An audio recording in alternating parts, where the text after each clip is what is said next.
नमस्कार दोस्तों, this is दीपक चौहान। आज मैं आपके सामने ट्रांसलेशन लेके आया हूँ, हिंदी की एक छोटी सी कहानी लेके आया हूँ, जिसमें मैं ऐसे कुछ नियम बताऊंगा जिसमें आप लोग ट्रांसलेशन करना सीखेंगे, सेंटेंस मेकिंग सीखेंगे और टेंसेस को समझना सीखेंगे और वोकैब्युलरी कैसे याद किया जाए। और ये सारी बातें हम लोग सीखेंगे क्योंकि वोकैब्युलरी याद कर लेने के बाद हम लोग भूल जाते हैं। आखिर आप लोग क्यों भूल जाते हैं, वो हमें याद क्यों नहीं रहता है, ये आपको मैं सारी बात बताऊंगा।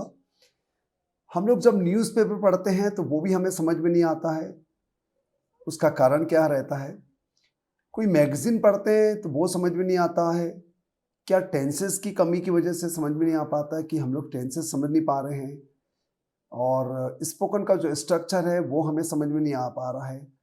तो ग्रामर का ऐसा कौन सा पोर्शन है जो हमें नहीं बन रहा है, जिसकी वजह से हम लोग अच्छे से ट्रांसलेशन नहीं कर पाते हैं या फिर सेंटेंस मेकिंग नहीं कर पाते हैं। तो आज इस वीडियो के माध्यम से आपको बहुत सारी बातें समझ में आ जाएगी कि हम लोग अखबार इंग्लिश का क्यों नहीं पढ़ पाते हैं, हिंदी से इंग्लिश में ट्रांसलेशन करने में क्या दिक्कत आती है, इंग्लिश से हिंदी में ट्रांसलेशन करने में क्या दिक्कत आती है। ये सारी बातें हम लोग कवर करेंगे। तो आपसे गुजारिश करूंगा कि आप मेरे वीडियो में आखिर तक बने रहें और वीडियो देखने के बाद बहुत से लोगों को शेयर करें। चालू करते हैं। और मैंने आज से एक और चालू किया है पीडीएफ फाइल, और बहुत ही मिनिमम प्राइस में मैंने चालू किया है। अगर आप इंटरेस्टेड हैं तो आप मुझे नीचे दिए गए नंबर में व्हाट्सएप करके मुझे जानकारी प्राप्त कर सकते हैं, जिसमें मैं हर दिन आपको 25 दिनों तक पीडीएफ फाइल भेजा करूंगा, संडे को छोड़कर होमवर्क के साथ। और दूसरे दिन मैं आपको उसका जवाब दूंगा एक नई पीडीएफ फाइल के साथ। पिछले क्वेश्चन के जवाब मिलेंगे और एक नई पीडीएफ फाइल आएगी। तो इसी प्रकार ये पीडीएफ फाइल हर महीने में 25 दिन आएगी। तो 3-3 महीने का मैंने स्लॉट बना के रखा है। तो आप व्हाट्सएप करें नंबर पर और जानकारी प्राप्त करें, जिसमें आपको काफ़ी बातें कवर होगी, काफ़ी ग्रामर कवर होगी, स्पोकन कवर होगा, इस सारी बात कवर होगी। बहुत ही मिनिमम प्राइस रखा है, तो प्लीज़ कॉन्टेक्ट। तो चालू करते हैं कि ट्रांसलेशन को हम लोग कैसे सीखे, अनुवाद करना कैसे सीखे, सारी बातें। तो दोस्तों जल्दी से लाइक कर दीजिए और बहुत से लोगों को शेयर करें। तो दोस्तों ये कहानी है रोहन की, लेजी रोहन, आलसी रोहन, उसकी कहानी है।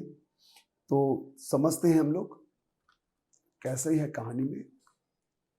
रोहन नाम का एक लड़का था जो बहुत आलसी था। रोहन नाम का एक लड़का था जो बहुत आलसी था। तो यहां कहा गया है कि रोहन नाम का एक लड़का था, नाम का। तो ये नाम का बोलने के लिए हम लोग क्या यूज करेंगे, था का इस्तेमाल किया गया, पास्ट टेंस है। तो इसको कैसे बनाएंगे देखते हैं। तो ये लिखा गया, there was a boy named Rohan who was very lazy, या हु वाज सो लेजी। तो नेम्ड का इस्तेमाल किया गया है, जिसका मतलब होता है का। जैसे हमें कहना है कि ग्वालियर नाम का एक शहर था, तो there was a city named Gwalior. Mumbai नाम का शहर था, तो हम लोग बोलेंगे there was a city named Mumbai. तो जो भी हमको कहना है नाम का, तो उसमें नेम्ड लगाकर हम लोग आगे सेंटेंस बनाएंगे। जो बहुत आलसी था, जो इसमें इस्तेमाल किया गया है हु। किसी लिविंग बीइंग को हम लोग जो कहते थे, हमको हु लिखना चाहिए। सजीवों को जो कहने पर हम लोग हु लिखते हैं। निर्जीव को जो बोलने पर हम लोग विच का इस्तेमाल करेंगे। जैसे हमें कहना है मेरे पास एक पेन है जो सस्ता है, तो यहाँ पर जो हमने किसी पेन को कहा है, नॉन लिविंग को कहा है, तो हम लोग कहेंगे I have a pen which is cheap. I have a pen which is cheap. तो सजीव को जो बोलेंगे तो हु आएगा, निर्जीव को जो बोलेंगे तो विच आएगा। आगे लेते हैं अगला सेंटेंस में। ग्रामर की ऐसी और भी ऐसी बातें मैं आपको बताता जाऊंगा जो आपको नोट करते जाना है, जो अगली बार जब भी आप कहीं लिखेंगे और बात करेंगे, स्पीकिंग करेंगे, तो ये आपको सारी बातें काम आएगी। अगला, वो अपने कपड़े बदलने की भी जहमत नहीं उठा सकता था या उठाता था। तो इसको लिखेंगे हम लोग, वो अपने कपड़े बदलने की जहमत नहीं उठा सकता था। He could not even bother to change his clothes. वो इतना आलसी था कि वो अपने कपड़े बदलने की जहमत भी नहीं उठा सकता था। दोस्तों ऐसे ऐसे आलसी लोग भी रहते हैं दुनिया में। He could not even bother to change his clothes. Bother का मतलब होता है कि तकलीफ उठाना, जहमत उठाने के सेंस में यहाँ लिखा गया है। इवन का मतलब भी होता है। जैसे हमें कहना है कि तुम भी अजीब हो, तो even you are awkward, even you are awkward. मैं संडे को भी आऊँगा, संडे को भी मैंने भी बोला है संडे को, तो हम लोग ऑन संडे के पहले इवन लगाएंगे, I will come even on Sunday. तो इवन का मतलब भी होता है। नोट करते जाइए दोस्तों प्लीज़, क्योंकि अगले बार आपको ये काम आएगा स्पीकिंग करने के लिए या किसी बात को लिखने के लिए। एक दिन उसने देखा कि उनके आंगन में सेब का पेड़ फलों से भरा हुआ था। One day he saw that the apple tree in their yard was full of fruits. एक दिन उसने देखा कि उनके आंगन में सेब का फलों से भरा हुआ था। One day he saw that the apple tree in their yard, जिसको हम लोग कोर्टयार्ड भी कह सकते हैं या फिर बेकयार्ड भी कह सकते हैं, पीछे का अगर आंगन होगा तो बेकयार्ड आएगा, नॉर्मली कोर्टयार्ड का यूज करते हैं, was full of fruits, फलों से भरा हुआ था। ओके, जब भी हमको कहना है किसी चीज से भरा हुआ था तो फुल ऑफ का यूज करके हम लोग बनाएंगे। वह पेड़ पर चढ़ने और फल लेने के लिए बहुत आलसी था। वह कुछ फल खाना चाहता था लेकिन वो पेड़ पर चढ़ने और फल खाने के लिए बहुत आलसी था, यानी उसका मन नहीं था, उसको लग रहा था कोई लाके दे दे मुझे तो मैं खा लूं।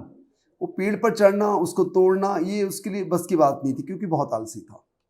He wanted to eat some apples, but he was too lazy to climb the tree and take the fruits. He wanted to eat some apples. कुछ फल खाना चाहता था। मैं जाना चाहता था, I wanted to go. मैं पढ़ना चाहता था, I wanted to read. मैं बताना चाहता था, I wanted to tell. तो wanted के बाद अगले वर्ब को जोड़ने के लिए हम लोग to का इस्तेमाल करेंगे। अब देखो यहाँ पर एक को इस्तेमाल किया गया, he was too lazy to climb. वो इतना आलसी था कि वो पेड़ में चढ़ नहीं सकता था या चढ़ना नहीं चाहता था। तो टू का इस्तेमाल किया गया है, जैसे मैं इतना कमजोर हूं कि मैं चल नहीं सकता हूं, I am too weak to walk. आप इतने गरीब हैं कि आप किताबें नहीं खरीद सकते हैं, you are too poor to buy the books. तो जब भी हमको TOO एडजेक्टिव के पहले और TO वर्ब के पहले लगाएंगे तो ये नेगेटिव अर्थ देता है। ओके, मैं इतना बीमार हूं कि मैं खा नहीं सकता हूं, मैं कुछ खा नहीं सकता हूं, तो I am too ill to eat anything. तो इसमें नॉट नहीं लगाना है, ये अपने आप ही नेगेटिव का काम करेगा। तो दोस्तों नोट करते जाइए, मैं आपसे बार बार कह रहा हूं। इसलिए वो पेड़ के नीचे लेट गया और फलों के गिरने का इंतजार करने लगा। दोस्तों इतना आलसी इंसान मैंने आज तक नहीं देखा। इसलिए वो पेड़ के नीचे लेट गया और फलों के गिरने का इंतजार करने लगा। So he lay down under the tree and waited for the fruits to fall off. So he lay down. अब देखो दोस्तों, लाई यानी होता है लेटना, तो लाई का यहां पर सेकंड फॉर्म लिखा हुआ है ले डाउन। लाई का सेकंड फॉर्म है लाई, ले और लेन। फर्स्ट फॉर्म लाई होता है, सेकंड फॉर्म ले होगा, थर्ड फॉर्म लेन होगा। तो लेट गया, सेकंड फॉर्म पास्ट सिंबल का इस्तेमाल किया गया है और फलों के गिरने का इंतजार करने लगा। रोहन ने इंतजार किया और तब तक इंतजार किया जब तक कि वो भूखा नहीं था। जब तक उसकी भूख नहीं बढ़ गई तब तक वो इंतजार किया, लेकिन वो पेड़ पर नहीं चढ़ा। वो Rohan waited and waited until he was very hungry but the apples never failed. लेकिन एप्पल जो सेब थी वो कभी नहीं गिरे ही नहीं। Rohan waited and waited until he was very hungry but the apples never failed. दोस्तों अब यहाँ पर देखो until का इस्तेमाल किया गया है। until का मतलब होता है जब तक नहीं, until के साथ हमको नेगेटिव नहीं लगाना चाहिए। जब तक आप जवाब नहीं दोगे मैं नहीं जाऊंगा। तो until you reply I will not go. Until you reply I will not go. Until you will not reply नहीं बोला मैंने, until you reply बोला है। until के साथ will और shall का भी इस्तेमाल नहीं किया जाता है और नहीं not का इस्तेमाल किया जाता है। ये बात आप ध्यान देंगे। और आपको डिटेल में वीडियो चाहिए तो आप मुझे कमेंट सेक्शन में लिखेंगे, इसका वीडियो मैंने डिटेल में बनाया है, मैं आपको लिंक भेज दूंगा। अगले सेंटेंस में लिखा हुआ है कि सेब कभी नहीं गिरे। नेवर का मतलब भी कभी नहीं होता है, यहाँ भी हमको नॉट नहीं लगाना चाहिए। वो कभी नहीं मानेगी, शी विल नेवर एग्री। मैं कभी झूठ नहीं बोलता हूँ, आई नेवर टेल ए लाई।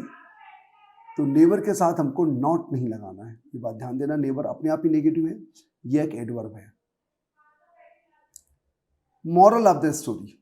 अब स्टोरी का मॉरल क्या है? स्टोरी का मॉरल ये है, देखते हैं। आलस्य आपको कहीं नहीं ले जा सकता। अगर आप कुछ चाहते हैं तो आपको उसके लिए कड़ी मेहनत की जरूरत है।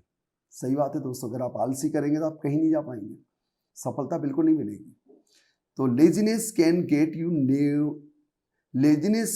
You nowhere.